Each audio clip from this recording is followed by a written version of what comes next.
Yes, we are live now. Hello friends, this is Imanshi and welcome to Let's Learn. Hopefully आप सभी बढ़िया होंगे, मस्त होंगे, जबरदस्त होंगे. सभी को गुड इवनिंग, नमस्कार, राम राम, सत श्री अकाल, अस्सलाम वालेकुम, what you feel connected with. Start करेंगे आज का सेशन. कैसे आप 30 आउट ऑफ 30 लेकर के आएंगे, क्योंकि इस बार का पेपर अगर आप देखते हैं particularly child development and pedagogy यानी बाल विकास एवं शिक्षण शास्त्र अगर आप देखते हैं तो आपको पता लगेगा कि पेपर कंपैरेटिवली मुश्किल है. मुश्किल का रीजन ऐसा नहीं है आउट ऑफ सिलेबस है, कितने क्वेश्चन किस टॉपिक से आए वो भी अभी हम प्रॉपर डिस्कस करेंगे. क्या हमारी अप्रोच रहनी चाहिए, कहाँ से कितने क्वेश्चन आए हैं, कैसे हम आगे तैयारी कर सकते हैं, इस बार किन चीज़ों का ध्यान रखें, किस तरह के क्वेश्चन जो हैं आपके वो पूछे गए हैं, ये सारी बातें करने वाले हैं तसल्ली से बैठ करके. इतने आप क्या करेंगे, इतने आप करेंगे करियरविल ऐप डाउनलोड, और वहाँ जो डेमो क्लासेस चल रही हैं दिन में 4-4, 5-5, 6-6 क्लासेस भी हो रही हैं, तो वो आप देख लीजिए. आज से ही यानी कल से ही आपका मंडे से ही क्लासेस सीटेट के बैच की शुरू हो गई हैं. तो समझते हैं कि कैसे हम पेडागोजी में स्कोर करेंगे और कितना वेटेज है किस सेक्शन का. 3 सेक्शंस रहते हैं, 30 मार्क्स का सिलेबस है, जन्म जन्मांतर से बहुत सालों से हम लोग डिस्कस करते आ रहे हैं. और अगर हम बात करें कि कैसे हम पढ़ेंगे, क्वेश्चन को पढ़ने में ही ये बात आज से नहीं हमेशा से सही है कि हाफ बैटल आप जीत जाते हैं, यानी हाफ बैटल वॉन, आधी लड़ाई आप जीत जाते हैं अगर आपको क्वेश्चन पढ़ के समझ में आ जाए. इवन मोर देन दैट, अगर आपने पढ़ाई की और आप क्वेश्चन पढ़ के नहीं समझ पा रहे हैं तो सीडीपी में वो 0 है. उसका रीजन एक ये है कि ये सब्जेक्ट अपने आप में नया होता है. आप अपने टीचिंग ट्रेनिंग में पढ़ना शुरू करते हैं ये सब्जेक्ट. आपने इंग्लिश की तरह, हिंदी की तरह, मैथ्स की तरह या अदर सब्जेक्ट्स इवन ईवीएस वगैरह भी आप बचपन से कभी ना कभी आपने पढ़ा होता है, तो थोड़ा बहुत आपको पता होता है कि भाई नाउन ये होता है, ये होता है. उसमें भी अप्रोच आपको चेंज करके रखनी पड़ती है. लेकिन सीडीपी यानी चाइल्ड डेवलपमेंट एंड पेडागोजी एक ऐसा विषय है जो आप अपने डीएलएड, बीटीसी, बीएलएड यानी अपने टीचिंग ट्रेनिंग में पढ़ते हैं. और उसमें भी कई लोग ठीक से नहीं पढ़ पाते हैं, कई बार टीचर्स के एंड पे प्रॉब्लम होती है, कई बार सब्जेक्ट में जो है हमारी जो अप्रोच होती है, क्योंकि वहाँ लिखने वाला पेपर होता है सब्जेक्टिव और यहाँ पेपर आपका ऑब्जेक्टिव होता है, तो अप्रोच बिल्कुल अलग हो जाती है, नया सब्जेक्ट हो जाता है कई लोगों के लिए. और कई लोग तो ऐसे होते हैं जो जाग रहे होते हैं सीटेट के नाम पे ही इस सब्जेक्ट को पढ़ने के लिए. यहाँ पे हम इसको इग्नोर नहीं कर सकते क्योंकि ये आता 30 नंबर में, चाहे वो पेपर 1 हो चाहे पेपर 2 हो, लेकिन इसकी जो इंपॉर्टेंस है वो 90 मार्क्स की है. यानी मैं ये कहती हूँ बहुत बार कि अगर आपने सीडीपी को बहुत अच्छे से किया, यानी बाल विकास एवं शिक्षण शास्त्र को बहुत अच्छे से किया है, तो आपका सीटेट का पेपर रुक नहीं सकता. उसका रीजन है पेडागोजिकल पार्ट 90 नंबर का है, यानी 30 नंबर की सीडीपी और हर एक सब्जेक्ट में 15-15 नंबर की पेडागोजी आती है. तो उस हिसाब से 90 नंबर आपके पेडागोजी के हो जाते हैं और पेडागोजी का आधार है ये सब्जेक्ट. तो समझते हैं कैसे कैसे चीजें करने वाले हैं. टेंशन लेने वाली बात नहीं है, डरने वाली बात नहीं है, लेकिन एक अप्रोच बेटर होनी चाहिए, है ना. सीटेट डिफिकल्ट कहना पता नहीं कितना सही होगा, लेकिन हाँ आज के समय में हम ये कहेंगे आसान भी नहीं रहा है. अगर आप सही अप्रोच से नहीं पढ़ रहे हैं तो ये आसान कभी भी नहीं था. 60-70% लोग तब भी फेल होते थे. तो क्योंकि हमारे पास समय है तो हमें तरीके से पढ़ना होगा. चलिए शुरुआत करते हैं, समझते हैं चीज़ों को. ये आपकी सीटेट की वेबसाइट है, इस पर आपको प्रीवियस ईयर मिल जाएंगे. तो सबसे पहला काम कीजिए, प्रीवियस ईयर डाउनलोड कर लीजिए. अगर आप बैच में जुड़ रहे हैं तो आप कुछ भी मत कीजिए, एक प्रीवियस ईयर डाउनलोड मत करिए, एक किताब मत लीजिए, कुछ मत करिए. सारे टीचर्स, नोट्स, मॉक टेस्ट सब कुछ आपको वहीं मिल जाएगा. अगर लास्ट में पॉसिबल हुआ तो कुछ ऑफलाइन क्लासेस भी दे देंगे दिल्ली में. और बताओ, ठीक. तो ये क्वेश्चन पेपर के सेक्शन में जाएंगे, यहाँ सारे पेपर्स आपको मिल जाएंगे 2018 से अब तक के, और इतने ही करने की आवश्यकता है. ठीक, चलिए समझते हैं. ये है सिलेबस जो हर साल सेम ही रहता है ना. अगर हम देखें 30 नंबर का सिलेबस है, जिसमें 15 नंबर सीडीपी के हैं यानी चाइल्ड डेवलपमेंट के हैं, 5 नंबर का इंक्लूसिव एजुकेशन और लर्निंग एंड पेडागोजी. ये हिंदी इंग्लिश दोनों में पढ़ लेते हैं एक बार और देखते हैं कि हमें ध्यान किस चीज़ का रखना है. चलिए, अगर हम सिलेबस को देखें तो ये है पिछले साल का सिलेबस. आपने यूट्यूब पे देखा होगा, मैंने डिस्कस किया था, हर साल डिस्कस करती हूँ कई सालों से. ठीक, इसके अलावा अगर हम देखें ये है इस साल का सिलेबस. फर्क क्या है? 0 फर्क, कोई फर्क नहीं है ना. इसको थोड़ा बेटर तरीके से एक जगह पे समझाया गया है, समझते हैं. ठीक, और इस बार कितने क्वेश्चन किससे आए वो भी देख लेते हैं और किस नेचर के क्वेश्चन आए वो देख लेते हैं. ये दोनों ही पेपर 1 पेपर 2 मैं आपको सॉल्व भी कराऊंगी एक अलग से सेशन में. ठीक है, यूट्यूब पे भी हम लोग काम करेंगे. ये जो सेशन है आपका ये ऐप पर भी चल रहा है, यानी करियरविल ऐप पर भी लाइव है और यहाँ पर भी यानी यूट्यूब पर भी. तो जो लोग बैच में एनरोल्ड हैं वो लोग के जो कमेंट्स हैं वो मैं थोड़ी देर बाद देखूंगी, क्योंकि अभी आज का जो ये सेशन है वो आपका दोनों जगह चल रहा है. देखिएगा, 3 सेक्शन है. सेक्शन 1 में चाइल्ड डेवलपमेंट यानी बाल विकास आता है, जिसकी वेटेज है 15 नंबर की. ठीक, इस बार क्या रहा वो देख लेते हैं थोड़ा सा कि किस सेक्शन से कितने क्वेश्चन आए, क्या परिवर्तन हुआ है कुछ, या फिर चीजें बिल्कुल सेम ही हैं, कोई दिक्कत नहीं हुई है, बताइएगा. अगर हम चाइल्ड डेवलपमेंट की बात करें जो कि एक सेक्शन है, ठीक, 3 सेक्शन है टोटल 30 नंबर के. ऐसा नहीं 10-10 नंबर के नहीं है, ये 3 सेक्शंस हैं 30 मार्क्स जो आपके कवर करते हैं. ठीक है, देख पा रहे हो होपफुली. चाइल्ड डेवलपमेंट से क्वेश्चंस जो है इस बार वो 16 क्वेश्चंस हम कह सकते हैं। टोटल नंबर ऑफ क्वेश्चंस पियाजे और वाइगॉस्की से ही इन 16 में से 8 क्वेश्चन आए हुए हैं। पियाजे, वाइगॉस्की और कोहलबर्ग से 2 क्वेश्चन है, बाकी जो 4 क्वेश्चन है वो पियाजे और वाइगॉस्की से हैं। तो 8 क्वेश्चन तो इन 16 में से हाफ जो वेटेज है वो तो पियाजे, वाइगॉस्की और कोहलबर्ग की थियरी की ही हो गई है। एक और थियरी आती है जो हार्वर्ड गार्डनर का एक क्वेश्चन आता है, इसके अलावा कोई थियरी खास इंपॉर्टेंट आपके लिए नहीं है। ठीक, तो अगर हम देखें यहां पे बाकी के 8 में आपका चाइल्ड डेवलपमेंट में जो अदर कॉन्सेप्ट्स हैं, जैसे 3 क्वेश्चन है आपके डेवलपमेंट पे कि फिजिकल डेवलपमेंट रेट कहाँ कम होगा कहाँ ज्यादा होगा, उसके अलावा चाइल्ड सेंटर्ड एजुकेशन पे एक क्वेश्चन, जेंडर पे एक क्वेश्चन, सोशलाइजेशन यानी सामाजिकरण पे एक क्वेश्चन, है ना। तो ये 8 सेक्शन बांट दिया। ये पियाजे, मैं लिख देती हूँ, पियाजे, वाइगॉस्की, कोहलबर्ग, इन 3 को मिला के ही 8 नंबर है। तो अब आप समझ रहे हैं कि कितनी इंपॉर्टेंट थियरीज हैं। तो बाल विकास का जो सेक्शन है जिसमें बच्चे का विकास कैसे होता है, वो बड़ा कैसे होता है, कैसे उसका सामाजिक विकास, उसका जो शारीरिक विकास है, उसके जेंडर को लेकर के कॉन्सेप्ट, उसका कैसे वो सोशलाइजेशन, उसका सामाजिकरण कैसे होता है, पियाजे क्या कहते हैं, वाइगॉस्की क्या कहते हैं, चाइल्ड सेंटर्ड एजुकेशन क्या होती है, ये सारी चीजें आपकी यहाँ आ जाती हैं। ज्यादा टेंशन वाली बात नहीं है, कुछ 14-15 ही टॉपिक हैं और उतने ही क्वेश्चन आपको इस सेक्शन से देखने को मिल जाते हैं। ठीक, इंक्लूसिव एजुकेशन की अगर हम बात कर रहे हैं तो इंक्लूसिव एजुकेशन दूसरा टॉपिक है। इसकी वेटेज अगर आप पेपर में देखेंगे ना, अगर सिलेबस में देखेंगे तो 15 नंबर की है और कम से कम भी क्वेश्चन इससे 16 आए हुए हैं, यानी एक क्वेश्चन एक्स्ट्रा ही है। और भी कुछ क्वेश्चन हैं जो इसी पे आधारित हैं। अगर आपने ये वाला सेक्शन अच्छे से कर लिया 15 नंबर का तो कम से कम भी 20 नंबर आप ले आएंगे, क्योंकि बाकी के 4-5 क्वेश्चन होंगे जो इसी पे आधारित है, लेकिन वो इस सेक्शन में चले जाते हैं, मैं अभी बताऊंगी। इंक्लूसिव एजुकेशन की जो वेटेज है वो है 5 नंबर की। ठीक, कितनी है? 5 नंबर की। और इस बार आया कितना है? आई थिंक 6 नंबर, 6 क्वेश्चंस जो है आपके इससे आए हुए हैं। 6 क्वेश्चंस आपके आए हुए हैं इंक्लूसिव एजुकेशन, जिसको समावेशी शिक्षा कहते हैं, जिसमें स्पेशल नीड वाले बच्चे जो है वो होंगे। तो ये 6 क्वेश्चन इससे आए हुए हैं। पेडागोजी, लर्निंग एंड पेडागोजी का ये 3rd टॉपिक है जो 10 नंबर की वेटेज रखता है सिलेबस के अनुसार, लेकिन इससे क्वेश्चन कितने आए हुए हैं? 6। ठीक, क्योंकि जो बाकी क्वेश्चंस भी हैं वो उस साइड ही चले जाते हैं अगर आपने वो अच्छे से पढ़ लिया है तो। ठीक है ना, तो ये एक बेसिक सी बात है कि हम इस चीज को समझ के रखें। कितने? 8 क्वेश्चंस, 8 क्वेश्चंस या 8 मार्क्स, 1 नंबर का एक क्वेश्चन होता ही है। ठीक, वैसे ही 10 नंबर की है वेटेज, लेकिन क्वेश्चंस अगर हम देखेंगे इस बार के पेपर में 8 क्वेश्चन के करीब है। लगभग जितनी वेटेज जिस टॉपिक को दी है उतने ही क्वेश्चंस आए हुए हैं, लेकिन पियाजे, वाइगॉस्की और कोहलबर्ग महत्वपूर्ण हो जाते हैं इस हिसाब से। इंक्लूसिव एजुकेशन महत्वपूर्ण हो जाता है।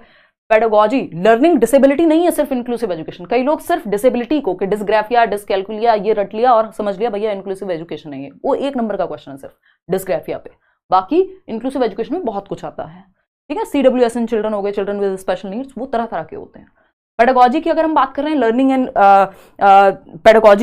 पेडागोजी इसका नाम है बेसिकली कि सीखते कैसे हैं, गलतियां कैसे करते हैं बच्चे, ऑल्टरनेटिव कॉन्सेप्शंस क्या होते हैं, मोटिवेशन क्या होता है। इसके अलावा अगर हम बात करते हैं एरर्स क्या करते हैं बच्चे, गलतियां क्या करते हैं, ये सारी चीजें पेडागोजी वाले सेक्शन में आ जाती हैं जो 10 नंबर की वेटेज रखता है। तो टोटल कुल मिलाकर के हम देख सकते हैं 30 मार्क्स में से 16 क्वेश्चन है बाल विकास, जिसमें से 8 क्वेश्चन है पियाजे, वाइगॉस्की और कोहलबर्ग के, उनमें से भी 4 क्वेश्चन है पियाजे और वाइगॉस्की से। इंक्लूसिव एजुकेशन की बात करें 6 क्वेश्चन, पेडागोजी जो है वो 8 नंबर की है। ये 6 क्वेश्चन इसलिए हो रहे हैं क्योंकि एक क्वेश्चन इंडिविजुअल डिफरेंसेस का है जो चला जाता है अगेन चाइल्ड डेवलपमेंट में। खैर इतना डीप में जाने की जरूरत नहीं है। अगर हम बात करें, जो लोग यूट्यूब पे देख रहे हैं डिस्क्रिप्शन बॉक्स में लिंक होगा। कल भी कई लोग पूछ रहे थे, किसी भी अदर प्लेटफॉर्म पे मैं नहीं पढ़ाती हूँ अभी के लिए, ऑनलाइन सिर्फ करियरविल ऐप पे या फिर यूट्यूब पे आपके साथ जुड़ती हूँ। इसके अलावा आप कहीं भी कोई भी कोर्स ना लें, है ना। आई थिंक 1000 और 1200 में दोनों पेपर 1 पेपर 2 इस तरह का आपका फी प्राइस है। एक बार आप करियरविल पे जाके ये जैसे आप व्हाट्सएप डाउनलोड करते हैं वैसे डाउनलोड करेंगे, और एक्सपीरियंस टीचर्स हैं सारे अलग अलग जो ऑनलाइन ऑफलाइन पढ़ाते आए हैं, पढ़ा रहे हैं। और अगर आप सीटेट की बात करेंगे तो सीटेट में जो सबसे ज़्यादा स्कोर है 143, 141, 140 हर साल अगर आप देखें, ये सिर्फ मैं कहने के लिए नहीं कह रही हूँ, भूल जाइए बैच को। वैसे भी आप लोग अगर सिर्फ देखेंगे, आप इतने इंटरव्यूज देख सकते हैं चैनल पे। कहने को आजकल हर व्यक्ति यही कहता है कि हम बेस्ट करते हैं, और हर किसी को अपने ऊपर भरोसा होना चाहिए कि हाँ जी हम बेस्ट कराते हैं। बट जो हाई स्कोरर्स हैं वो हर बार अगर आप देखें या तो बैच से निकलते हैं या लेट्स लर्न से जुड़े होते हैं। ये उनका प्यार भी है लेट्स लर्न को लेकर, इसमें सिर्फ मेरी मेहनत नहीं है।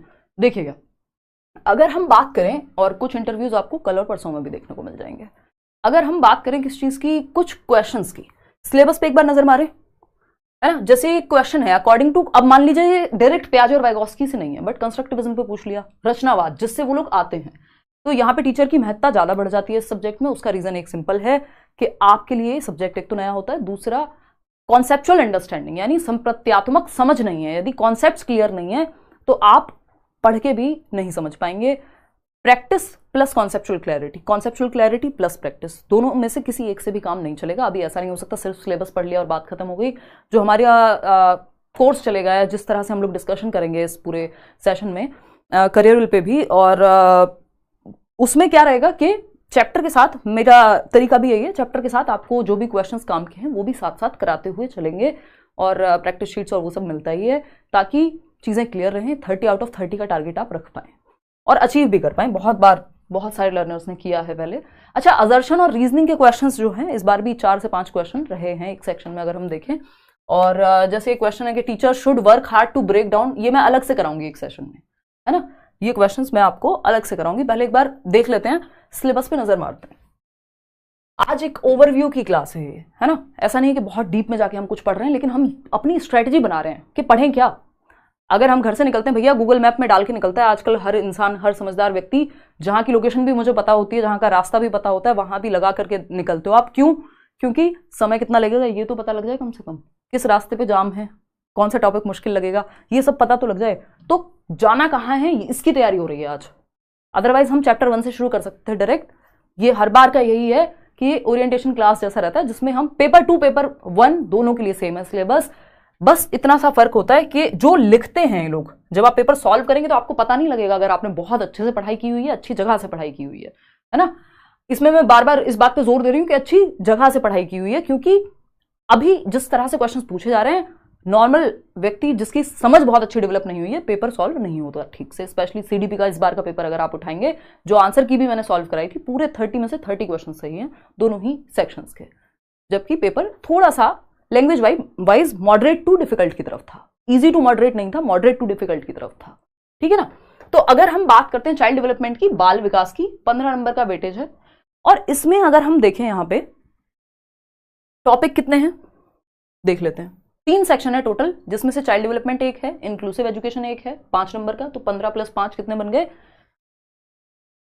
सिलेबस को समझना महत्वपूर्ण है अभी के लिए, कि अगर हम बात करें यहां किस चीज की, 3 सेक्शन कौन से अपने, चाइल्ड डेवलपमेंट सीडी जो 10 नंबर का वेटेज है, बिल्कुल सिलेबस से हटता नहीं है पेपर, सीटेट में फायदा यही है। इंक्लूसिव एजुकेशन समावेशी शिक्षा जो 5 नंबर की वेटेज है, यानी दोनों मिलाकर कितने हो गए 15। और तीसरा सेक्शन है एक जिसको लर्निंग एंड पेडागोजी कहते हैं, कि पढ़ाते कैसे हैं और लर्निंग का टॉपिक है, ये अपने आप में 10 नंबर का है। तो 10 और 10, ये तो उल्टा पड़ गया हमारे लिए, 15, सॉरी ये पूरा 15 नंबर का है। फिर ये 15 है, हल्का सा कंफ्यूजन है, उम्र हो गई मुझे लगता है। देखिएगा 15 नंबर की ये सीडी है, यानी चाइल्ड डेवलपमेंट, 5 नंबर का ये है, और 10 नंबर का लर्निंग एंड पेडागोजी है। तो टोटल मिलाकर के 15 और 5 20 और 10 30, तो ऐसे ये टोटल नंबर बनते हैं। और अभी हमने देखा कि 16 नंबर के क्वेश्चन सीडी से आए हुए हैं, 6 नंबर इंक्लूसिव एजुकेशन और 8 नंबर वहां। सबसे महत्वपूर्ण जो है वो इसमें ये वाली यूनिट है। अगर ये आपकी बहुत अच्छे से हो गई, बाकियों को समझने में मदद मिलेगी, क्योंकि इंक्लूसिव एजुकेशन भी आप बहुत हद तक समझ जाते हैं जब आपको चाइल्ड सेंटर्ड एजुकेशन आती हो, जब आपको इंडिविजुअल डिफरेंसेस का टॉपिक आता हो, जब आपको जेंडर का टॉपिक आता हो, जब आपको सोशलाइजेशन यानी सामाजिकरण का टॉपिक आता हो, यानी जब आपको ये पता है कि बाल केंद्रित शिक्षा क्या होती है, तो आप अपने आप ये समझ गए कि बच्चे को केंद्र में रखना है। तो इंक्लूसिव एजुकेशन की जब बात आएगी तो आप सबको साथ लेकर के चलेंगे। इंडिविजुअल डिफरेंसेस यानी व्यक्तियों में विभिन्नता होती है, सारे बच्चे एक जैसे नहीं हो सकते, ये आपको कहां समझ में आना है, यहीं आ जाएगा। जेंडर क्या होता है, यहीं आ जाएगा समझ। सोशलाइजेशन क्या होता है, समाजीकरण, बच्चा बड़ा होता है कैसे समाज के तौर तरीके सीखता है, यहीं समझ आ जाएगा। तो जब इतने टॉपिक आप यहां पढ़ चुके होंगे, तो ये बाकी सब तो कॉम्बो, एक तरह से क्या कहेंगे उसको, एक एड ऑन है, क्योंकि आपकी समझ जो है ये 15 नंबर बना देंगे। बहुत ही इंपॉर्टेंट जो है ये 15 नंबर है, बाकी के 15 नंबर आप पढ़ेंगे, हम ऐसा नहीं पढ़ेंगे, डीप में पढ़ेंगे प्रॉपर, लेकिन ये वाला जिनके 15 नंबर, समय भी सबसे ज्यादा इसी में लगता है। और अगर आप किसी भी सब्जेक्ट के मुकाबले अगर देखेंगे, जो लोग हिस्ट्री वगैरह की तैयारी कर रहे हैं उसको छोड़ करके, जो पेपर 2 वाला 60 नंबर का पार्ट है, सबसे ज्यादा समय सीडीपी को पढ़ने में लगता ही है, ठीक है ना। तो ये कहानी है 15 + 5 + 10 की। तो समझते हैं पहले 15 नंबर का ये चाइल्ड डेवलपमेंट, पहला ही टॉपिक है concept of development and its relationship with learning. विकास क्या है, इसका अधिगम के साथ संबंध क्या है। अब जो लास्ट में पेडागोजी में अधिगम आना था, वो यहीं पे आप थोड़ा सा समझ जाएंगे कि लर्निंग क्या होती है, विकास के सिद्धांत क्या होते हैं, हेरिडिटी एंड एनवायरमेंट आनुवंशिकता यानी आपके जेनेटिक्स का क्या प्रभाव पड़ता है, सोशलाइजेशन की प्रोसेस यानी सामाजिकरण की प्रक्रिया। एक एक टॉपिक से क्वेश्चन आता है, आप छोड़ नहीं सकते कुछ भी, ठीक। पियाजे, वाइगॉस्की एंड कोहलबर्ग, अभी बताया 8 नंबर के आए हैं ये 3 टॉपिक इस बार भी, हर साल आते हैं, ऐसा कोई पेपर नहीं मिलेगा आपको आज तक का जिसमें पियाजे, वाइगॉस्की, कोहलबर्ग से टॉपिक ना आता हो और मल्टीपल क्वेश्चंस ना आते हो। बाल केंद्रित शिक्षा, child centred and progressive education, इस पे भी अभी क्वेश्चन है, बस क्वेश्चन घुमा के पूछ ले, अभी दिखाऊंगी आपको। अगर हम चलें इसी की अगर हम बात करना चाहें तो 1 मिनट दे करके हम देखेंगे थोड़ा सा क्वेश्चन इससे कैसे पूछा गया है ना। पेपर 1 हो चाहे पेपर 2 हो, अगर आपने बहुत अच्छे से पढ़ाई की है आपको फर्क नहीं पड़ेगा। अभी मैं कल या परसों में जब भी मुझे थोड़ा समय मिलेगा मैं आपको दोनों ही सेट प्रॉपरली सॉल्व करके आपके सामने यहाँ यूट्यूब पे भी डिस्कस करेंगे हम लोग, और देखिएगा आप कि कैसे कोई फर्क नहीं पड़ता कि आप पेपर 1 सॉल्व कर रहे हैं सीडीपी का या पेपर 2, अगर आपकी अंडरस्टैंडिंग बहुत अच्छी है तो ठीक है, तो वो जरूरी है। अगर हम बात करें यहाँ पर, ये हम बात कर रहे थे किस टॉपिक की, प्रोग्रेसिव एजुकेशन की, तो प्रोग्रेसिव एजुकेशन पे आएंगे। कोई तो क्वेश्चन डायरेक्ट इस बार भी पूछा ही हुआ था, पूछा तो जाता ही है, बस घुमा करके कई बार पूछ लेगा। ये असर्शन और रीजनिंग का क्वेश्चन है, और ये असर्शन रीजनिंग वाले क्वेश्चन से डरने की जरूरत नहीं है, इनको पढ़ के समझने की जरूरत होती है बस। इसके अलावा अगर हम बात करें, ये प्रॉब्लम सॉल्विंग जो लास्ट पेडागोजी वाला सेक्शन है वहां से क्वेश्चन है। इसके अलावा अगर हम बात करते हैं learning based question, physical growth and development follow the dash pattern, इसमें बहुत लोग इस बार उलझे थे, जबकि इतना आसान क्वेश्चन है, सेफेलोकॉर्डियल और प्रॉक्सिमोडिस्टल हर बार करते हैं हम लोग, है ना। वो शायद पेपर 2 में है, या तो जो प्रोग्रेसिव एजुकेशन वाला क्वेश्चन जिसकी मैं अभी बात कर रही थी, ये प्राइमरी और ये डिस्ग्राफिया वाला क्वेश्चन, मतलब इतना कोई मुश्किल बात नहीं है, लेकिन पूछने का तरीका, स्पेशली पेपर 2 की लैंग्वेज इस बार थोड़ी सी ज्यादा डिफिकल्ट थी, लेकिन अगेन सिलेबस सेम है। पेपर 1 में क्या होता है, 6 से 14 वर्ष के बच्चे को ध्यान में रखना है, 6 से 11 वर्ष, क्योंकि प्राइमरी में कक्षा 1 से 5 का बच्चा जो है वो इसी में होगा, और 11 से 16 के बीच के बच्चे को ध्यान में रखना है जब आप पेपर 2 सॉल्व कर रहे होते हैं। हालांकि इसकी जरूरत कभी पड़ती नहीं है क्योंकि सारे कॉन्सेप्ट्स आप उसी तरह से पढ़ते हैं, लेकिन किसी क्वेश्चन में फंसते हैं तो ये अप्रोच काम आ जाती है, और आपके सिलेबस में मेंशन भी है। 6 से 11 वर्ष का बच्चा पेपर 1, 11 से 16 पेपर 2, सिलेबस बिल्कुल सेम है, बिल्कुल सेम है, सिलेबस में कोई अंतर नहीं है, चाहे वो पेपर 1 का हो पेपर 2 का हो, वर्ड टू वर्ड सेम है, ठीक है ना। चलिए खैर, और ये क्वेश्चन अभी क्वेश्चन ऐसा सच नहीं करते हैं, कर सकते हैं। एक असर्शन यानी अभिकथन दिया हुआ है, देख लेते हैं, चलो 1 मिनट लगा करके। एक अभिकथन दिया हुआ है, इन क्वेश्चन से बहुत डरते हैं, स्टेटमेंट वाले क्वेश्चन से, और एक रीजन दिया हुआ है। देखिए सिलेबस चेंज नहीं हुआ है सालों साल से, 2011 में चीजें थोड़ी सी, 2013 के बाद से तो मुझे लगता है कोई विशेष परिवर्तन आया ही नहीं है, तो आज तक सिलेबस चेंज हुआ ही नहीं है, तो अब क्वेश्चन पूछने का तरीका बदल दिया इन्होंने क्योंकि सिलेबस चेंज नहीं हुआ। तो अगर हम देखें असर्शन, तो teacher should work hard to break down students stereotypes of particular ethnic groups, यानी शिक्षकों को विद्यार्थियों में विशेष जातीय समूहों के बारे में रूढ़िबद्धता को तोड़ने के लिए कड़ी मेहनत करनी चाहिए। अब विशेष जातीय समूहों के बारे में रूढ़िबद्धता क्या है कि किसी विद्यार्थी में यह है कि इस कास्ट के, इस जाति के लोग, इस धर्म के लोग, इस तबके के लोग, इस मोहल्ले के लोग, कुछ भी हो सकता है, इस तरह के कपड़े पहनने वाले लोग, इस रंग के लोग, सफेद काला गोरा ये सब भी बहुत चलता है, या किसी को कोई दिक्कत है तो इस तरह के लोग खराब होते हैं या कमजोर होते हैं या ये होते हैं या लड़कियां ठीक नहीं होती, कुछ भी आ सकता है इसमें स्टीरियोटाइप किसी भी एक विशेष वर्ग को लेकर के यदि है, तो टीचर को पूरी मेहनत करनी चाहिए कि धर्म, जाति, संप्रदाय, कौन कैसा दिखता है, बोलता है, क्या लैंग्वेज, क्या उसकी चॉइसेस हैं, इस आधार पे हमें एक स्टीरियोटाइप यानी हमारे दिमाग में एक पहले से ही एक फिक्स पैटर्न नहीं बना लेना चाहिए कि इस जाति का व्यक्ति है, इस तरह की शक्ल है तो ये ऐसा ही होगा, खराब ही होगा, इस तरह के कपड़े पहनता है तो खराब ही होगा, तो ये क्या हुआ, या कोई लड़की फटी हुई जींस पहन के जा रही है तो हम कह रहे हैं यार ये खराब कैरेक्टर होगा, तो ये क्या एक तरह का स्टीरियोटाइप है।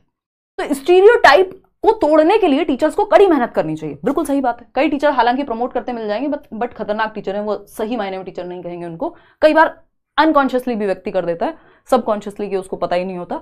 तो ये बात एकदम सही है कि ब्रेक करने की कड़ी मेहनत टीचर्स को करनी चाहिए, तभी तो हम सब साथ में मिलकर के रह पाएंगे। भाई पॉलिटिशियन थोड़ी है टीचर, करना तो खैर उनको भी एक ही चाहिए, लेकिन धर्म के आधार पे अगर टीचर्स भी यही करने लग जाएंगे, आपकी पर्सनल प्रेफरेंस अलग हो सकती है, हो सकता है आप किसी धर्म को, किसी जाति को मानते हो, हालांकि न्यूट्रल होना चाहिए बट मानते हो, मान लिया, लेकिन आप क्लासरूम में बच्चों के साथ इस चीज को, अपने बायस को नहीं रिफ्लेक्ट कर सकते कि हाँ मुझे भी ये जाति पसंद है, तुम्हें भी ये पसंद है, चलो अब बाकी लोग खराब हो गए, ये नहीं करना है। एज अ टीचर आपको सेंसिटिव रहना है। ये बात तो सही है, आपको भरपूर मेहनत करनी है कि स्टीरियोटाइप को, एक रूढ़िबद्धता को, जो दिमाग में एक तरह का विचार बन गया है कि लड़के ये नहीं कर सकते, किसी भी आधार पे स्टीरियोटाइप बन सकता है, चाहे वो जाति के आधार पे हो, जेंडर के आधार पे हो, समाज के आधार पे हो, कोई भी आधार हो सकता है।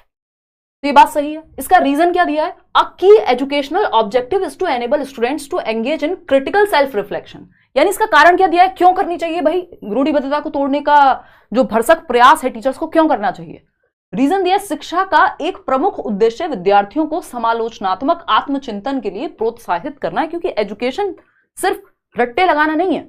अभी हमने जो इतनी बातें की, क्या सिर्फ हम उसमें रट्टे की बातें कर रहे हैं? क्या हम सिर्फ सिलेबस पे अटके पड़े हैं? नहीं, रियल लाइफ से जोड़ करके पढ़ रहे हैं। तो या आपको सोचने पे मजबूर कर रही हैं वो बातें, है ना? तो अगर हम देखें तो शिक्षा का एक प्रमुख उद्देश्य यानी वन ऑफ द अब की एजुकेशनल ऑब्जेक्टिव क्या है? Is to enable students to engage in critical self reflection, कि आप समालोचनात्मक रूप से खुद को भी क्वेश्चन करके देख पाए। हर चीज जो भी आपके सामने आ रही है जस्ट आप मान नहीं ले रहे हैं, है ना? आप एक क्वेश्चन लगाते हैं उस पर, उसको हर एक पक्ष में देखते हैं, क्या क्या उसमें अलग अलग पर्सपेक्टिव हो सकते हैं, परिपेक्ष हो सकते हैं, किस किस नजर से क्या कौन सा चश्मा लगा करके उसको देखा जा सकता है ना? जैसा चश्मा लगाते हैं वैसा रंग दिखता है, तो अलग अलग परिपेक्ष में अलग अलग एंगल से कैसे देखा जा सकता है किसी चीज को, इस बात को भी हमें बच्चे में इनकलकेट करना है कि उसकी सोच भी जागृत हो सके।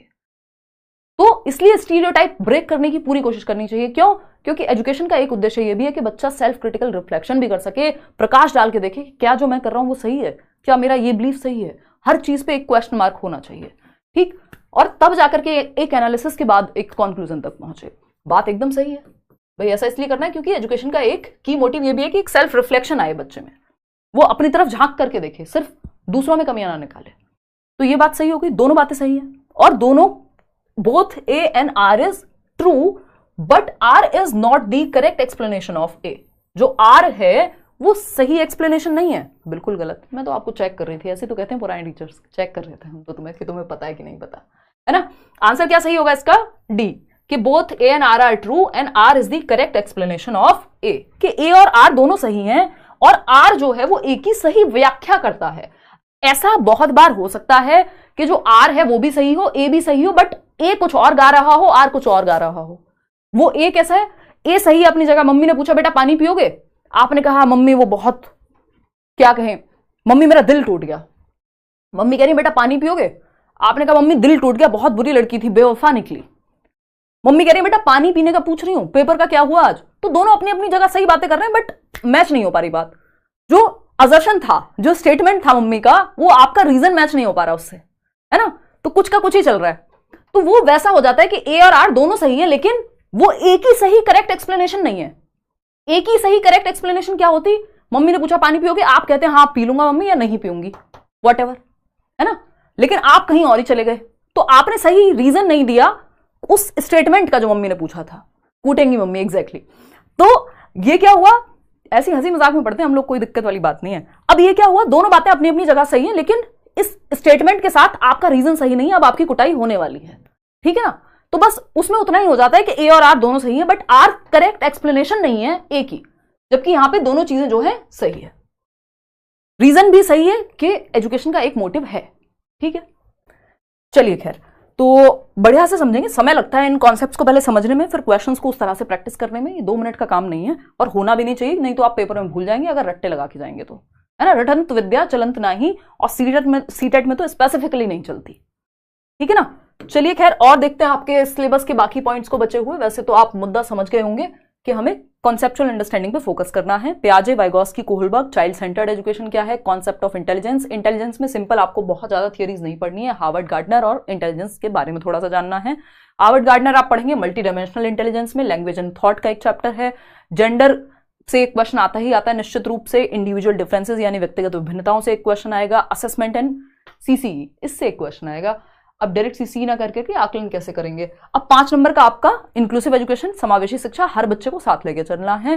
कैसे हर एक बच्चे की नीड्स को आप फुलफिल करेंगे, उनको एड्रेस कैसे करेंगे। किसी बच्चे को कोई दिक्कत है, ऑटिज्म से इस बार क्वेश्चन आया हुआ है, डिस्ग्राफिया से क्वेश्चन आया हुआ है, तो ये आते हैं। लर्निंग डिफिकल्टीज क्या होती हैं, कई प्रकार की होती हैं। टैलेंटेड बच्चे, क्रिएटिव बच्चे, गिफ्टेड बच्चे। अब गिफ्टेड बच्चे पे पेपर 1 में भी क्वेश्चन है, पेपर 2 में भी क्वेश्चन है।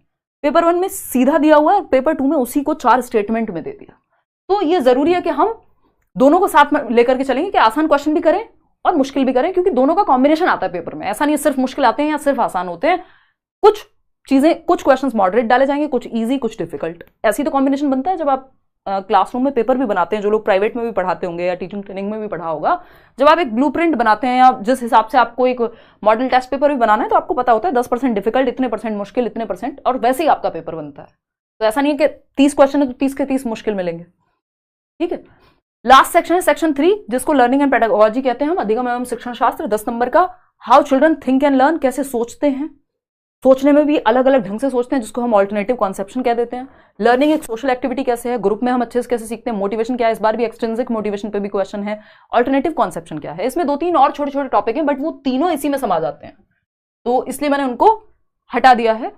अदरवाइज उनको अगर हम बात करें इसमें, अगर आप प्रॉपर वो वाला सिलेबस देखेंगे जो आपका वेबसाइट पे मिलता है, तो उसमें आपको वो बस दिखाने के लिए बढ़ाने वाली बात है टॉपिक को, अदरवाइज नीड उसकी है नहीं। जैसे आप इसमें जाएंगे तो ये देखिए, मैंने जो आपको 3 टॉपिक में निपटा दिया, इन्होंने 3 और 4 7, जबकि बात उसी में सिमट रही है। अब ये एक ही चीज में आ जाता है कि बच्चे सोचते कैसे हैं, फेल क्यों होते हैं, लर्निंग क्या है, और लर्निंग अगर बच्चा फेल हो रहा है तो सिस्टम फेल हो रहा है, प्रॉब्लम सॉल्वर भी उसी में आ गया। तो ये छोटी छोटी सी बातें हिंदी इंग्लिश दोनों में लेकर के चलेंगे, और चैप्टर भी पढ़ेंगे जल्दी ही, ठीक है ना। चलिए फिर आज के लिए हम इतना ही रखते हैं। किसी को कुछ और पूछना हो तो बताइएगा, ऐसे ही अपना मस्त तैयारी करेंगे। लाइक शेयर सब्सक्राइब आप कर दीजिएगा। सिलेबस कब तक खत्म होगा, कोई पूछ रहा है, भाई शुरू तो होने दो, है अभी तो आपको इंट्रोडक्शन ही दिया है, ठीक है। पेपर से पहले ऑफकोर्स हो जाता है, और बिल्कुल दिसंबर में हो जाएगा खत्म, ये मान लो आप। 21 जनवरी को पेपर है, तो मतलब पेपर से पहले हो ही जाता है जनरली। मैं अपने पर्टिकुलर सिलेबस की बात कर रही हूँ, और पेपर से पहले हो जाता है। Mastery goals and performance goals में क्या डिफरेंस है, शिवी पूछ रही हैं। शिवी इतनी बार कराई हुई चीज़ें हैं ये, पता नहीं कितनी कितनी बार, कितने तो चैनल्स हैं जो सीधा सीधा, कितने टीचर्स हैं जो सीधा सीधा क्रेडिट देते हैं कि जी देख करके हम देखो। मास्टरी ओरिएंटेड होता है कि आप मास्टर बनना चाहते हैं किसी चीज़ के, नंबर से आपको बहुत फर्क नहीं पड़ता, बट आपको सब कुछ पता होना चाहिए, आप नॉलेज के लिए भाग रहे हैं, है ना। वो है ना, नॉलेज के पीछे भागो या एक्सेलेंस के पीछे भागो, कामयाबी झक मार के पीछे आएगी। 3 इडियट्स का डायलॉग है ये, मास्टरी ओरिएंटेशन है। दूसरा होता है परफॉर्मेंस ओरिएंटेशन, कि फर्स्ट आना है, कुछ भी करके रट्टे लगा लो, वो चतुर रामलिंगम वाला, रट्टे लगा दिए बस, चाहे क्या बोल रहे हैं कुछ नहीं पता, चमत्कार को कुछ का कुछ बोल जा रहे हैं। तो वो परफॉर्मेंस ओरिएंटेड है कि बस परफॉर्म करना है, नंबर 1 आना है।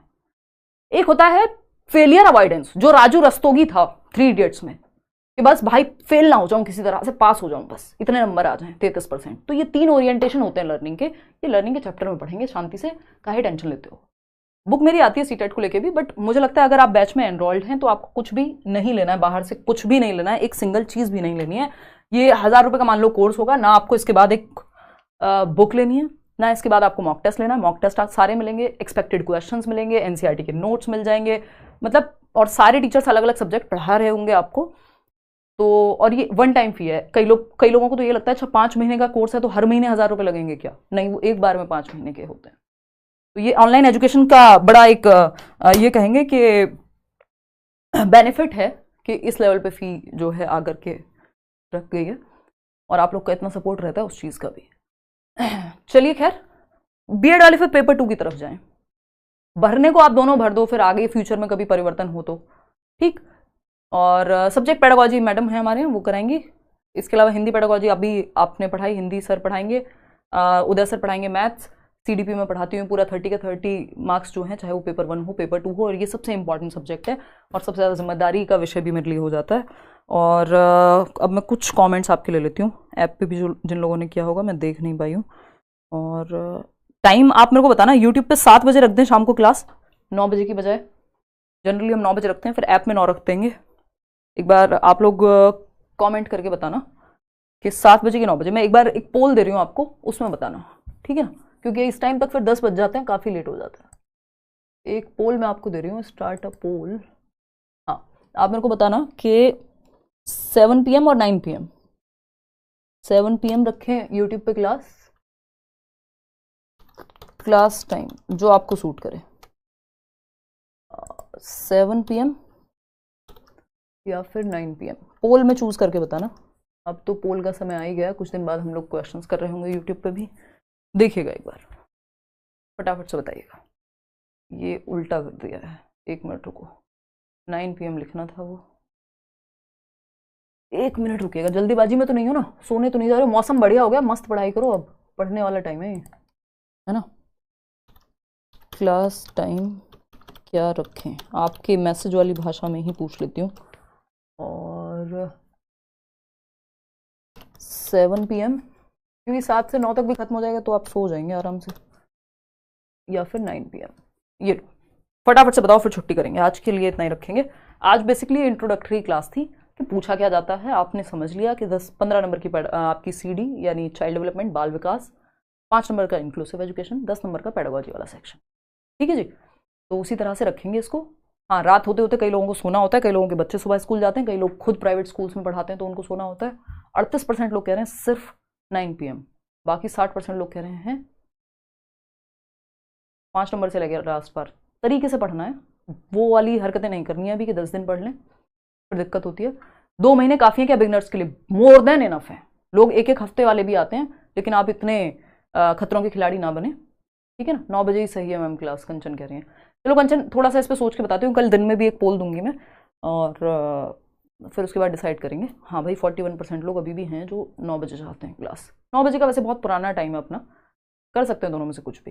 Happy birthday ma'am. अरे चला गया यार, पिछले महीने से भी, पिछले महीने था, सितंबर में था birthday. 9 PM 7 PM 7 PM 9 PM 7 PM। और बैच का शेड्यूल जो होगा वो पता लग जाएगा आपको, बैच में ही डेली क्लास होती है। अभी आपकी क्लास हो चुकी है शुरू बैच में भी, because of you I cleared my seat at both papers. बहुत बढ़िया आदित्य, धन्यवाद। वो बैच का आपको पता चल जाएगा। यूट्यूब पे क्लास मेरी शाम को ही होती है, 7 PM 9 PM, सब अलग अलग जवाब दे रहे हैं। चलिए कोई नहीं, 7 PM वाले फिर भी ज़्यादा हैं। चलिए देख लेंगे, एक बार ट्राई करते हैं। आज के लिए इतना ही रखते हैं। Thank you so much. कोई और सवाल हो आप कमेंट्स में पूछ लीजिएगा। कल मिलेंगे